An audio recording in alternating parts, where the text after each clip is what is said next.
Harri Ooselta terve. Nyt ollaan tutustumassa Lohtajan keskustassa idylliseen omakotitaloon.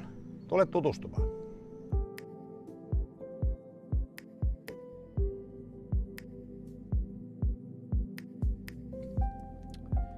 Kokkolan rauhallisella Lohtajan alueella sijaitsee tämä valoisa tilava omakotitalo, joka tarjoaa monipuoliset puitteet perhe-elämään.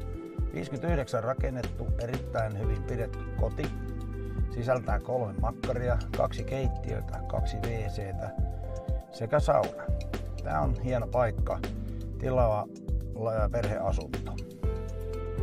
Kiinteistö sijaitsee 2000 neliön omalla tontilla ja pihapiiristä löytyy todella iso autotalli, 164 neliöinen 3 auton talli.